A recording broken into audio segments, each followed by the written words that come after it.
오늘 설교 제목은 개와 늑대의 시간에 라고 하는 제목입니다. 개와 늑대의 시간에 라고 하는 제목으로 말씀 나누겠습니다. 하루에 빛과 어두움이 공존하는 시간이 있습니다. 하루에 두 번 빛과 어두움이 공존하는 시간. 해가 질 때, 해질녘. 해가 막 지면서 어두워지는 그 순간. 그리고 또 하나는 언제겠어요?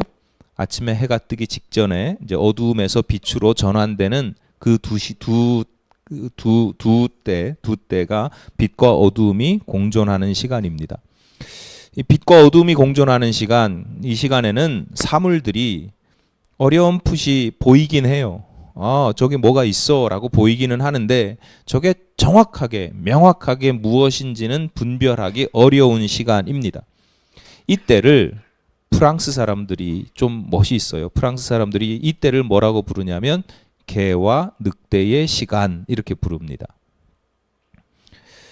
저 멀리서 어떤 동물이 내게 막 달려오는데 그 실루엣이 보이는데 저 동물의 실루엣이 내가 기르는, 그래서 아주 친숙한 개인지 아니면 나를 지금 해치려고, 나를 사냥감으로 삼고 해치려고 무지막지하게 달려오는 늑대인지를 분별하기가 어려운 시간이라는 뜻이에요. 그래서 개와 늑대의 시간.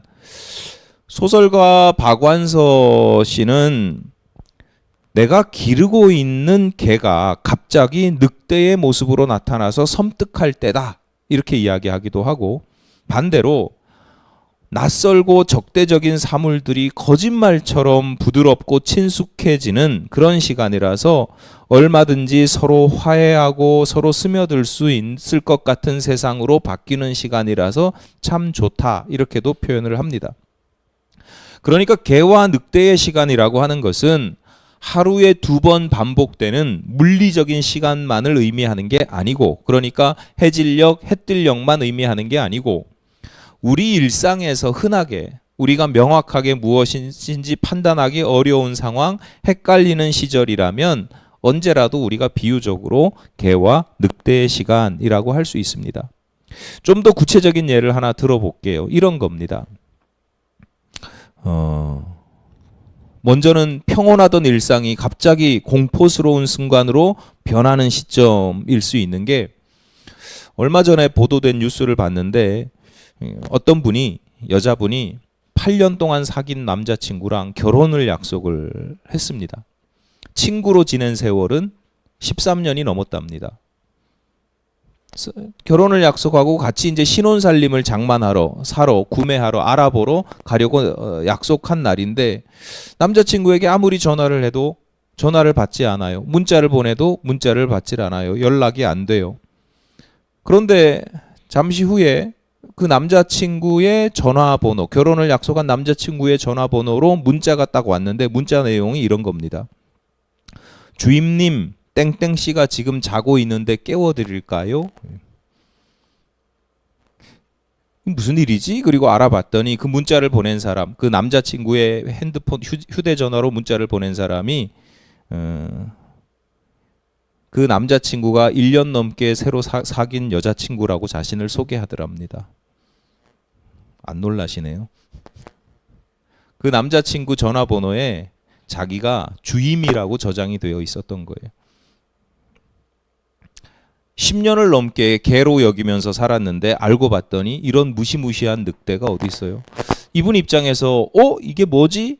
당황스럽고 이 남자친구의 정체가 밝혀지는 순간 얼마나 공포스러웠을까. 어쩌면 이분이 이후에 누구를 만나도 믿을 수 있겠어요, 사람을? 아마 평생 어마어마한 트라우마로 남을 것 같습니다. 반대의 경우도 있죠. 제가 어릴 때 시골에 밤길을 걷는 건 때로는 참 무서운 일이었습니다.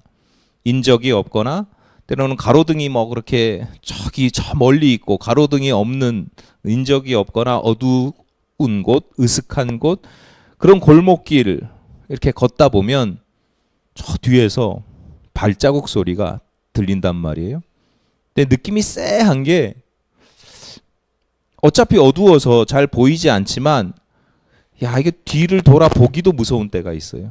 돌아보면 달려들 것 같은, 돌아서 확인하면 확 달려들 것 같은 그 발자국 소리가 점점 가까워지는 그 어떻게 하지? 막 이렇게 막 갈등하고 막 그런 순간에 그 뒤에서 목소리가 들리죠. 땡땡 맞지? 땡땡이 맞지? 치국이 맞지? 같이 가자! 이렇게 이야기를 해요. 그런 경험들 옛날 분들은 있으시죠. 방금 전까지는 나를 너무 무섭게 하고 두렵게 하고 걱정하게 하는 존재였는데 바로 그 순간에 둘도 없는 나의 보호자가 됩니다. 그러니까 나의 두려움을 해소시켜 줄 뿐만 아니라 이제부터 나를 지켜주는, 서로가 서로를 의지하게 되는 그런 큰 힘이 되는 그런 경우도 있습니다. 이게 다 개와 늑대의 시간에 일어나는 일들입니다. 그러니까 우리가 개와 늑대의 시간을 살아갈 때는 가장 먼저 필요한 게 판단을 잘 해야 돼요. 신중해야 돼요. 저게 개인지 늑대인지를 잘 봐야 되죠. 예를 들어서 이제 뭐 총선이 한 70일 정도 남았다고 하죠. 난리잖아요. 총선 앞두고. 4년마다 국회의원들을 선출하고 5년마다 대통령을 선출합니다. 후보자들이 선거운동 기간 동안 각종 공약을 쏟아내고 선거운동이 되기 전에 벌써 지금부터 뭐 여러 가지 공약들이 쏟아지잖아요. 좋은 사람인지 저는 이 시간을 개와 늑대의 시간이라고 봐요. 그러니까 좋은 사람인지, 사실 좋은 사람이 어디 있어요. 그러니까 좀 더 좋은 사람인지, 덜 나쁜 사람인지, 더 나쁜 사람인지, 능력이 조금 더 있는지, 좀 더 없는지 이제 분별해야 되는 그런 시간이죠. 근데 이게 쉽지가 않아요. 개와 늑대의 시간이기 때문에 이게 쉽지가 않아요. 대충은 보이는데 명확하게 보이지 않아요. 그런데 이게 이 사람이, 이 후보자가 개와 늑대인지 개인지 늑대인지 시간이 지나고 나면 이제 반드시, 거의 다 반드시 드러납니다. 그래서 이제 뒤늦게 후회하시는 분들을 종종 보게 되죠. 미리미리 잘 분별하면 얼마나 좋겠어요. 보이고 나서 아, 늑대였구나 이렇게 하는 게 아니라 미리 늑대인 줄 알면 얼마나 좋겠어요. 그러니까 잘 분별해야 되는데 이게 이론적으로는 맞는데 이게 현실적으로는 사실은 참 쉽지 않은 일입니다. 게다가 그런 말씀을 드릴 때마다 제가 여러분들에게 잘 분별해야 됩니다. 이런 거 잘 분별해야 됩니다. 뭐 신앙적으로든 세속적으로든 잘 분별해야 됩니다라고 말씀드릴 때마다 마음에 한 가지 무거운 게 있는데 그게 뭐냐면 이게 참 사람들이나 어떤 사건이나 세상을 늘 의심하면서 살아간다는 게, 분별이라는 게 의심을 전제로 하잖아요. 의심하면서 살아가는 게 참 불행한 일이거든요. 힘든 일이고. 참 그래요. 근데 어쩔 수 없어요. 분별해야 됩니다. 근데 쉽지 않아요. 여러분, 분별해야 되는데 분별하기가 현실적으로 어려운 근본적인 이유가 있어요. 개와 늑대는 다른 동물이죠. 전혀 다른 동물입니다. 그런데 전혀 다른 동물이 아니죠. 개는 무슨 과예요? 늑대과예요. 사람들이 개와 늑대의 시간이라고 이야기하면 개와 늑대는 다르다는 인식이 먼저 들어오지만 사실은 개와 늑대는 태생적으로 비슷해요. 사람들이 차이점에 집중을 해서 다른 존재라고 여기지만 본질적으로는 사실은 비슷한 부분, 공통점이 훨씬 많습니다. 우리 인생도, 우리 신앙도 마찬가지입니다. 여러분이 뭐 보시는 대부분의 영화, 드라마, 소설 이런 데 보면 누가 주연인지 누가 조연인지 시작부터 알 수 있잖아요. 누가 선한 역할인지 누가 악한 역할인지 5분만 지나면 딱 선명하게 드러납니다. 보여주고 시작합니다. 이 사람은 우리 편, 저 사람은 나쁜 편. 보여주고 시작해요. 근데 현실에서는 그렇지가 않거든요. 현실에서는 분별하기가 쉽지 않아요. 중요한 이유 중에 하나가 뭐냐면 사람들에게는 선과 악이라고 하는 게 혼재되어 있어요. 섞여 있어요. 그러니까 선한 사람이라고 해서 악하지 않은 게 아니고 악한 사람이라고 해서 그 사람 안에 선량함이라는 게 없지 않아요. 정도의 차이만 있을 뿐이죠. 성경 말씀이 딱 맞아요. 성경에서 반복적으로 뭐라고 말씀하시냐면 세상에 의인은 한 사람도 없다. 여기서 의인이라고 하는 건 완전한 사람이거든요. 전인이거든요. 완전한 사람은 한 사람도 없다. 정도의 차이만 있을 뿐이다. 그러니까 성경에 기록된 믿음의 사람들 중에서도 종종 우리에게 믿음의 본이 되는 사람들 중에서도 이 사람이 갑자기 추하고 악한 모습을 보이는 이유가 거기에 있어요. 기독교 전통에서 아브라함의 별명을 뭐라고 그래요? 믿음의 조상. 아브라함이 믿음으로 말미암아 그의 탁월한 믿음으로 말미암아 우리 신앙인들에게 또는 이스라엘 백성들에게 조상이 되거든요. 막 정말 뭐가 대단한 걸 갖춘 게 아니라 그 사람에게는 가장 탁월한 게 하나님에 대한 믿음이었어요. 그 믿음이 가장 잘 드러나는 단어가 그 성경 구절이 있는데 창세기 12장 1절입니다. 여호와께서 아브라함에게 이르시되 너는 너의 고향과 친척과 아버지의 집을 떠나 내가 네게 보여줄 땅으로 가라. 늘 말씀드리지만 보여준 땅이 아닙니다. 내가 너에게 이 땅을 보여줬지 그 땅으로 가 이게 아닙니다. 보여주는 땅도 아닙니다. 내가 이제 보여주잖아 이것도 아니에요. 보여줄 땅입니다. 아직 보여주지 않았어요. 가서 봐야 되는 거예요. 보여줄 땅이라고 하는 건 네가 내 말을 믿고 순종해서 내 고향과 친척과 아비 집을 떠나서 가게 되면 보여지는 그 땅으로 가라는 거예요. 고대 사회에서 고향 친척 아비 집을 떠난다는 게 그저 이사 가거나 이주하거나 이민하는 정도가 아닙니다. 이게 목숨을 거는 일이에요. 목숨을 걸고도 성공의 확률이 굉장히 희박한 일이고 매우 위험한 일입니다. 그런데도 순종합니다. 그러니까 이 한 구절만 보더라도 아브라함의 믿음이 얼마나 탁월했는지를 보여줍니다. 근데 그 탁월한 믿음을 가진 아브라함이 철저하게 믿고 순종했던 아브라함이 그 땅에 가서 곧 흉년이 든다고 그 땅을 버리고 도망가거든요. 남쪽으로 내려와요. 자기 아내 사라를 누이라고 속입니다. 이게 애매한 게 엄밀하게 말하면 100% 거짓말이 아니거든요. 교묘하게 실제로 누이이기도 하니까요. 그러니까 교묘하게 이렇게 거짓말을 합니다. 그러니까 아브라함도 머리가 좋은 사람이에요. 야곱은 또 어때요? 야곱은 속임수도 잘 쓰고 이기적이고 전형적인 사기꾼의 캐릭터가 있습니다. 심지어 뭐가 잘 될 때는 하나님도 속여 먹으려고 이용해 먹으려고 합니다. 그러니까 성경을 읽는 관점에서 보면 우리가 제3자의 입장에서 성경을 읽을 때 보면 좀 깊이 읽어보면 야곱은 밉상도 이런 밉상이 없어요. 그러니까 여러분이 영화나 드라마나 소설 같은 거 이렇게 보다 보면 아주 그냥 너무너무 미워 죽겠는데 교묘하게 아주 이렇게 애가 저거 어떻게 그냥 한 대 콕 지어박을 그런 캐릭터예요. 그런데 그 야곱이 위기의 순간이면 결국은 하나님 앞에 나아갑니다. 자신을 내려놓고 하나님 앞에 항복해요. 그래서 하나님의 사람으로 세워지는 거예요. 아브라함이나 야곱 그 외에도 오늘을 살아가는 대부분의 신앙인들이 그 안에 자기 안에 개의 모습도 있고 늑대의 모습도 가지고 있어요. 정도의 차이가 있을 뿐이고 이 개의 모습, 늑대의 모습이 어떤 상황에서 어떤 모습으로 드러나느냐의 차이이지 다 혼재되어 있는 경우가 대부분이다.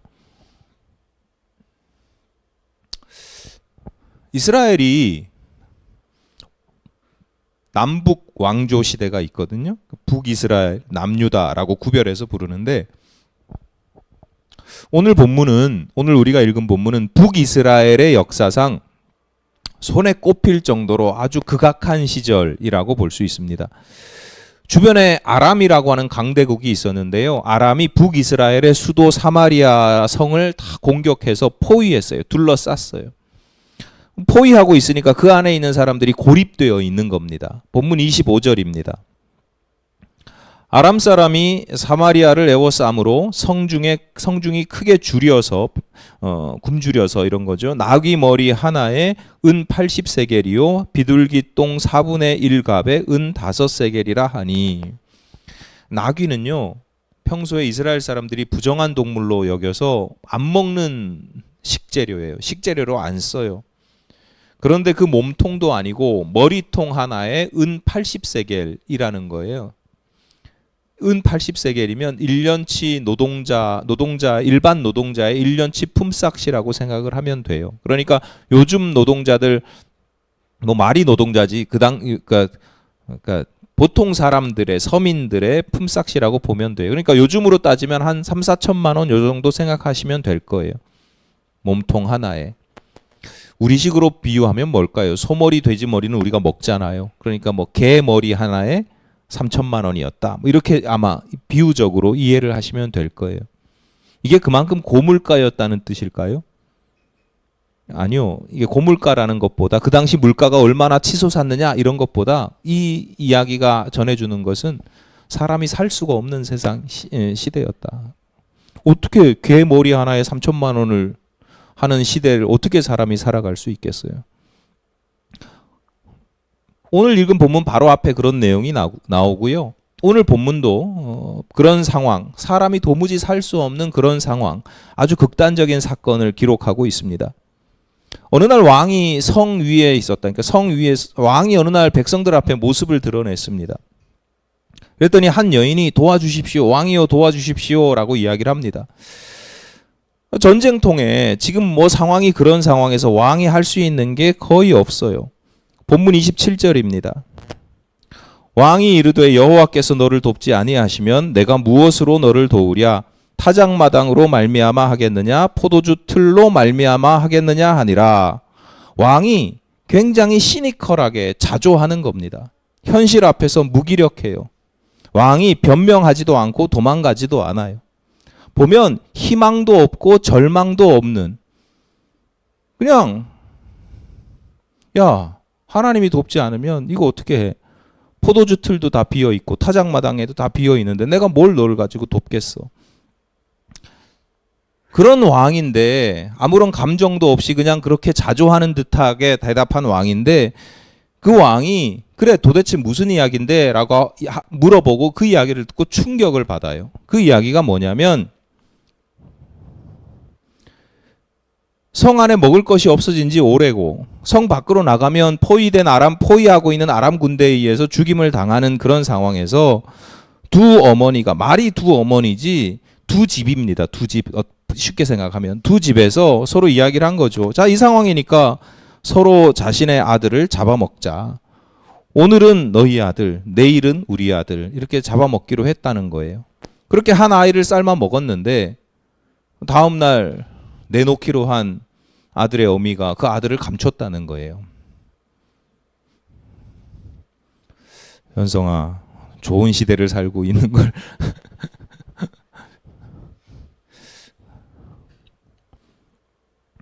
아무리 무능한 왕이라도, 아무리 그 감정이 메말라 버렸다 하더라도 그 왕이 그 마음의 참담함을 감출 수가 없었어요.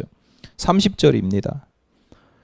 왕이 그 여인의 말을 듣고 자기 옷을 찢으니라. 그가 성 위로 지나갈 때에 백성이 본즉 그의 속살에 굵은 배를 입었더라. 옷을 찢었다는 거예요. 이건 분노를 못 이겨서 옷을 찢었다 이런 게 아니라 고대 근동지방, 그러니까 성경의 시대 그 시공간의 사람들이 보통 너무 큰 슬픔을 이렇게 표현하는 방식이에요. 전형적인 방식이 자기 옷을 찢는 거예요. 극도의 슬픔을 표현하는 방식. 그래서 옷을 찢었는데 그 덕분에 그 바람에 드러나는 게 있었는데, 그 찢어진 옷 사이로 속옷이 보이는데, 속에 입고 있는 옷이 보이는데 그 속에 베옷을 입었다는 거예요. 이 베옷도 마찬가지. 거친 베옷을 입으면 속에, 여러분 속옷은 부드러운 걸 입잖아요. 살이 닿으니까. 근데 거친 베옷을 입었다는 건 그게 극도의 슬픔이나 회개를 의미하는 거예요. 이스라엘 왕 여호람은 이미 지금 그 안에 베옷을 입고서 이미 슬퍼하고 있었고 이미 회개하고 있었다는 것을 보여주는 거예요. 사람들에게 드러내지는 않았지만 속에 감추어져 있어서 사람들이 보진 못했지만 그런 모습을 가지고 있었다는 거예요. 보세요. 여호람은 무능한 왕이었어요. 무능한 왕이었어요. 하지만 백성의 토로를 들어줄 줄 아는 사람이었어요. 백성들의 문제를 해결할 수는 없어요. 하지만 함께 아파할 줄 아는 사람이었어요. 겉으로 내가 이렇네 저렇네 티를 내진 않지만 그러나 속으로는 늘 회개하고 있었어요. 그러니까 좋은 왕이에요? 나쁜 왕이에요? 그 모습이 여러분 좋아 보이세요? 나빠 보이세요? 뭐 어쩔 수 없잖아요. 현실적으로 그 정도만 해도 지도자가 그 정도만 해도 좋은 부분이 있잖아요. 그런데 이어지는 31절을 보세요. 왕이 이르되 사밧의 아들 엘리사의 머리가 오늘 그 몸에 붙어 있으면 하나님이 내게 벌 위에 벌을 내리실지로다 하니라. 왕 여호람이 선지자 엘리사에게 극도의 분노를 표합니다. 이를 갑니다. 이유가 있어요. 엘리사가요, 그 전에 무슨 일이 있었냐면 지금 쳐들어온 아람의 군대 장관, 유명한 군대 장관 나아만이 있는데 그 나아만의 불치병을 고쳐주거든요. 아람 군대가 지금만 쳐들어온 게 아니라 여러 차례 이제 공격을 시도했는데 그때마다 엘리사가 어디로 올지를 알고 이스라엘 군대에게 알려줍니다. 어디로 올 거야. 그래서 매복을 해서 숨어 있다가 다 막아내요.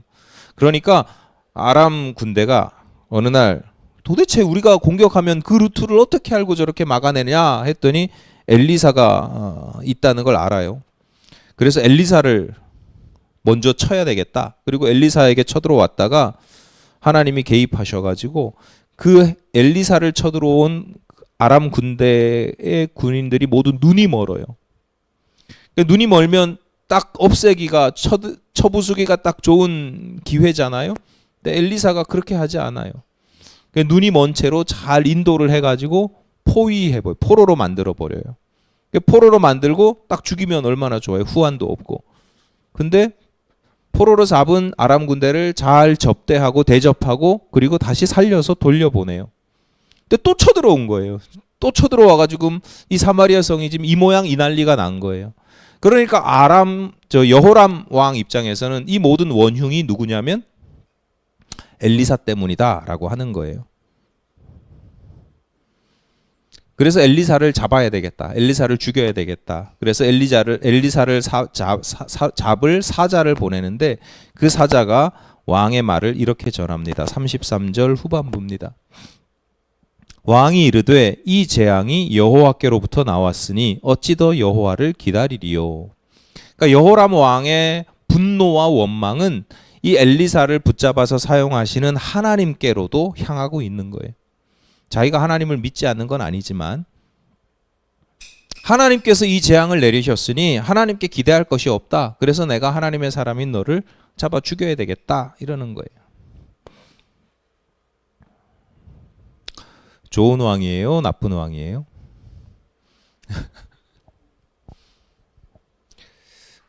성경을 읽거나 인생에서 만나는 사람들을 판단할 때 조심해야 될 부분이 있습니다. 여호람이 엘리사와 적대적인 관계니까 이 사람 무조건 악한 왕이야, 악한 사람이야 라고 여기시면 이게 성급한 판단이 될 수 있어요.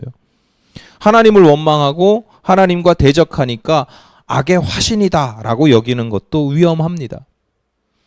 여러분 그럴 때 종종 있죠. 내 편 안 들어주고 내게 서운하게 하고 나로 하여금 손해를 끼치면 그 사람 나쁜 사람이에요? 나에게는 나쁜 사람일 수 있지만 그 사람이 좋은 사람일 수도 있죠. 내가 더 나쁜 놈이면 그 사람이 좋은 사람일 수도 있는 거예요. 다시 말씀드리지만 여호람은 절대적인 악인이 아닙니다. 악의 화신도 아닙니다. 나름 선한 모습이 있어요. 개와 늑대의 모습을 다 가지고 있어요.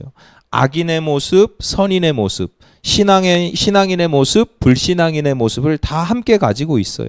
그런데 결정적인 순간에 위기의 순간에 그는 개의 모습이 아니라 늑대의 모습을 선택하고 드러냅니다.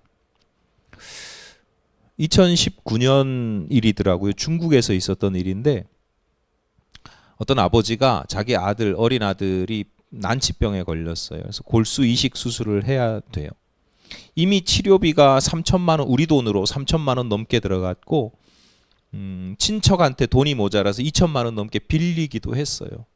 근데 그날 병원에 가서 의사한테 이야기를 듣는데 의사가 골수 이식 수술을 해야 됩니다. 수술비가 한 6,800만 원 정도 들어갑니다. 라는 이야기를 들어요. 돈을 친척한테 빌릴 정도면 자기 수중에 돈이 없잖아요. 6,800만 원이 든다는 거예요. 그 이야기를 듣고 병원을 나오는데 주차장에서 지갑을 하나 주어요. 근데 지갑 안에 뭐 신분증 뭐 여러 가지가 있고 현금이 340만 원이 들어 있었대요. 인터뷰에서 그가 그때의 마음을 이렇게 전합니다.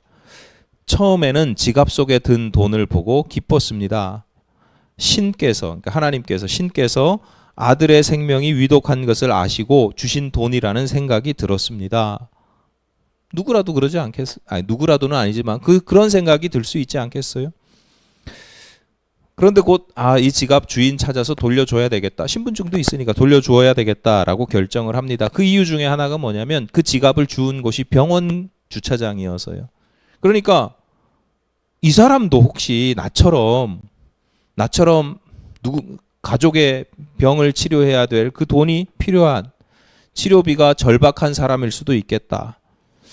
그래서 지갑을 돌려줬는데 그 지갑을 돌려받은 사람이 딩이룽이라고 하는 이름을 가진 대형, 그러니까 도매로 야채 도매상이에요. 채소 도매상, 야채는 아니죠. 채소.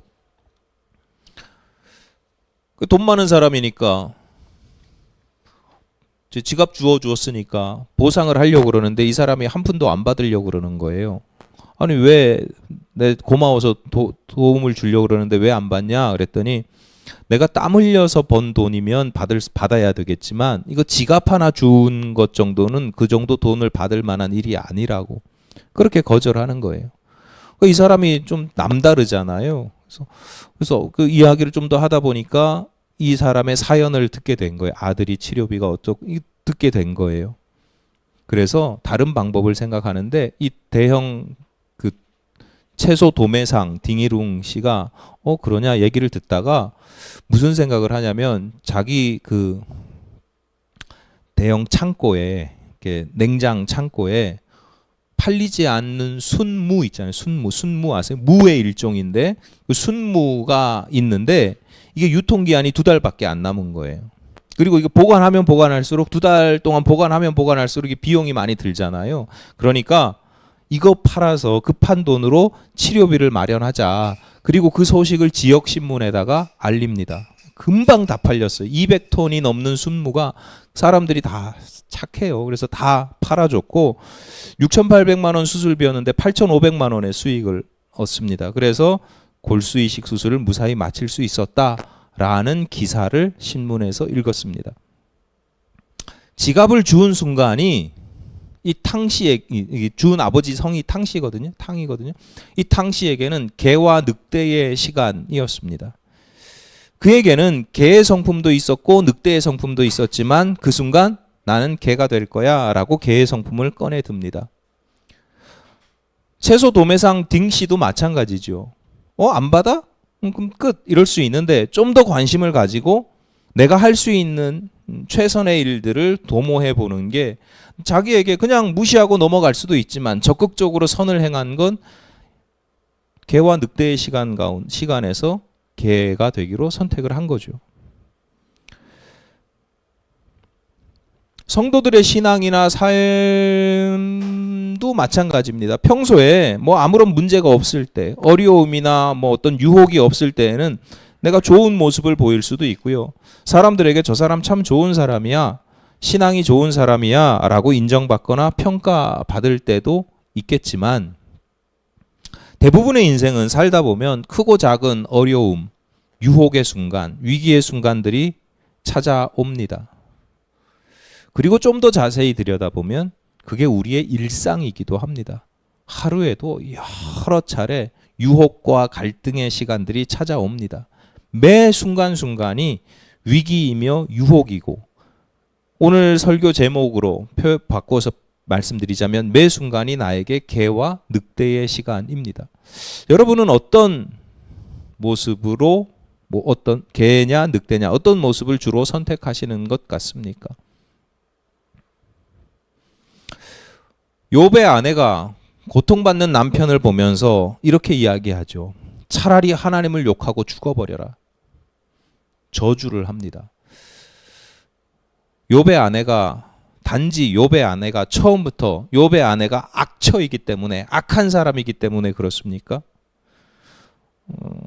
저는 그 모습을 보면 이 욥의 아내가 얼마나 고통스러웠을까. 얼마나 힘들면 어느 날 갑자기 가지고 있는 재산이 거부였는데 재산이 다 날아가요. 어느 날 갑자기 얼마 안 돼서 아들들 다 죽어요. 그 많던 아들들이 싹 죽어요. 남편 하나 남았는데 그 남편이 아파 죽겠다고 옆에서, 차라리 눈에나 보이지나 말지, 옆에서 매 낑낑대고 막 죽으려고 그래요. 얼마나 고통스럽겠습니까? 원망과 저주가 저절로 쏟아져 나오는 거죠.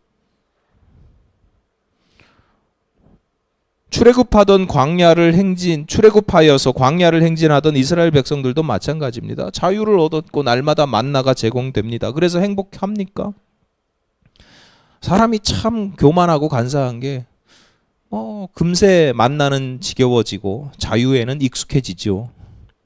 그리고 이제 고통스러운 감정만 남습니다. 날마다 걷는 게 고통스럽고요. 행진의 일정이나 계획도 선명하지 않잖아요. 가끔은 전쟁도 경험을 하고요. 마실 물이 없어서 며칠씩 갈증을 겪어야 할 때도 있었습니다. 결국 모세에게 돌을 들어서 모세를 치려고 하죠. 차라리 우리 애굽으로 돌아가는 게 낫겠다라고 이야기를 합니다. 이해되는 측면이 있지 않습니까? 실제로 우리도 종종 그런 삶을 살지 않습니까? 이게 선한 길이고, 이게 바른 길이고, 이게 옳은 길이고, 이게 거룩한 길이고, 그래서 선택을 했어요. 가다 보면 이거 아닌가? 너무 힘든데 되돌아갈까? 후회하는 것, 미련을 두는 것을 넘어서 실제로 다시 돌아가기도 하잖아요. 이거 나쁜 거야. 그래서 끊었는데 3일도 안 돼서 다시 돌아가기도 하잖아요. 성경의 시대에는 이게 목축을 하면 들에서 양과 염소, 목축을 하면 가장 많이 기르는 동물이 양과 염소인데요. 양과 염소를 들에서 함께 풀어놓습니다. 지들이 가서 풀 뜯어 먹으니까, 방목을 하는 거니까 가서 풀 뜯어 먹게 풀어놔요. 그러다가 저녁이 되면 다 이제 불러들여서, 이제 저녁에 밤중에 맹수들이 이제 잡아가면 안 되니까 저녁에 이제 불러 모아서 잠자리에 들게 하는데, 그 잠자리에 들 때는 양은 양대로 따로 모으고 늑대는 늑대대로, 염소는 염소대로 따로 모읍니다. 이런 상황에 대해서 비유의 말씀을 마태복음 25장에서 예수께서 하시죠. 마지막 때가 되면, 마지막 날에 인자가, 하나님의 아들이 모든 사람들을 양과 염소처럼 구별하신다. 어떤 사람은 양의 자리에 앉게 되고 어떤 사람은 늑대의 자리에 들어가게 된다. 양의 자리에 들어가게 된 사람은 좋은 사람이에요. 그랬더니 양의 자리에 들어가게 된 사람, 너는 양의 자리야 라고 이제 들어가 이렇게 이야기를 하면, 그 양의 자리에 들어가는 사람들이 묻는다는 거예요. 반문한다는 거예요. 주님, 우리는 주님께서 말씀하신 것처럼 주님께 음식이나 생수를 대접한 적이 없고요. 나그네를 환대한 적도 없고, 주님을 환대한 적도 없고요. 주님 벌거벗었다고 옷을 입힌 적도 없습니다. 병들었다고, 주님 병들었다고 돌보지도 않았고, 주님 옥에 갇혔다고 해서 찾아보지도 않았습니다. 그렇게 물어요. 근데 왜 우리가 양의 자리에 들어가게 됩니까? 그랬더니 임금이 뭐라고 대답해요? 마태복음 25장 40절입니다. 너희가 여기 내 형제 중에 지극히 작은 자 하나에게 한 것이 곧 내게 한 것이니라.